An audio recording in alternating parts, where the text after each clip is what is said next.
யோவான் ஸ்நானன் இயேசுவை குறித்து சொன்ன வசனங்கள்.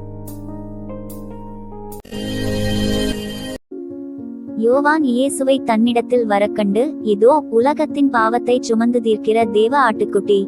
யோவான் 1:29. யோவான் அவர்களுக்கு பிரதியுத்தரமாக, நான் ஜலத்தினாலே ஞானஸ்நானம் கொடுக்கிறேன், நீங்கள் அறியாதிருக்கிற ஒருவர் உங்கள் நடுவிலே நிற்கிறார். அவர் எனக்கு பின்வந்தும் என்னிலும் மேன்மையுள்ளவர், அவருடைய பாதரட்சையின் வாரை அவிழ்ப்பதற்கும் நான் பாத்திரனல்ல என்றான். யோவான் 1:26-27. எனக்கு பின் ஒருவர் வருகிறார், அவர் எனக்கு முன்னிருந்தபடியால் என்னிலும் மேன்மையுள்ளவரென்று நான் சொன்னேனே, அவர் இவர்தான்.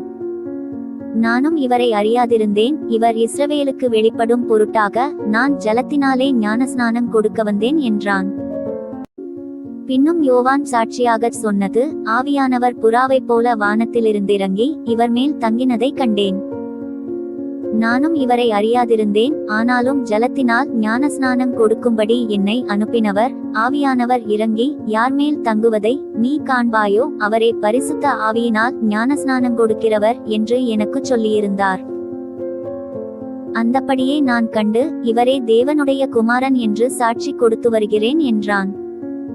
மறுநாளிலே யோவானும் அவனுடைய சீஷரில் 2 பேரும் நிற்கும் போது இயேசு நடந்து போகிறதை அவன் கண்டு, இதோ தேவ ஆட்டுக்குட்டி என்றான். அவன் அப்படி சொன்னதை அவ்விரண்டு சீஷரும் கேட்டு இயேசுவுக்கு பின் சென்றார்கள். யோவான் 1:29-37. யோவான் அவரை குறித்து சாட்சி கொடுத்து, எனக்கு பின்வருகிறவர் எனக்கு முன்னிருந்தவர், ஆகையால் அவர் என்னிலும் மேன்மையுள்ளவர் என்று நான் சொல்லியிருந்தேனே, அவர் இவர்தான் என்று சத்தமிட்டு கூறினான். யோவான் 1:15. மனந்திரும்புதலுக்கென்று நான் ஜலத்தினால் உங்களுக்கு ஞானஸ்நானம் கொடுக்கிறேன், எனக்கு பின் வருகிறவரோ என்னிலும் வல்லவராயிருக்கிறார், அவருடைய பாதரட்சைகளை சுமக்கிறதற்கு நான் பாத்திரன் அல்ல, அவர் பரிசுத்த ஆவியினாலும் அக்கினியினாலும் உங்களுக்கு ஞானஸ்நானம் கொடுப்பார். தூற்றுக்கூடை அவர் கையில் இருக்கிறது, அவர் தமது களத்தை நன்றாய் விளக்கி தமது கோதுமையை களஞ்சியத்தில் சேர்ப்பார், பதரையோ அவியாத அக்கினியினால் சுட்டெரிப்பார் என்றான். மத்தேயு 3:11-12. என்னிலும் வல்லவர் ஒருவர் எனக்கு பின் வருகிறார், அவருடைய பாதரட்சைகளின் வாரை குனிந்து அவிழ்க்கிறதற்கும் நான் பாத்திரன் அல்ல.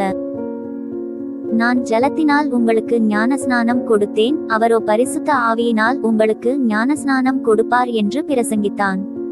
மார்க்கு 1:7-8. அவர் பெருகவும் நான் சிறுகவும் வேண்டும். உன்னதத்திலிருந்து வருகிறவர் எல்லாரிலும் மேலானவர்.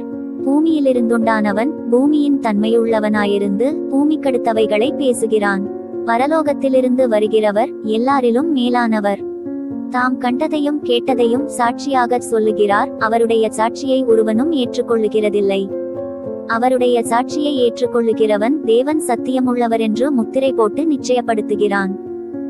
தேவனால் அனுப்பப்பட்டவர் தேவனுடைய வார்த்தைகளை பேசுகிறார், தேவன் அவருக்கு தமது ஆவியை அளவில்லாமல் கொடுத்திருக்கிறார். பிதாவானவர் குமாரனில் அன்பாயிருந்து எல்லாவற்றையும் அவர் கையில் ஒப்புக் கொடுத்திருக்கிறார். குமாரனிடத்தில் விசுவாசமாயிருக்கிறவன் நித்திய ஜீவனை உடையவனாயிருக்கிறான், குமாரனை விசுவாசியாதவனோ ஜீவனை காண்பதில்லை, தேவனுடைய கோபம் அவன் மேல் நிலை நிற்கும் என்றான். யோவான் 3:28-36.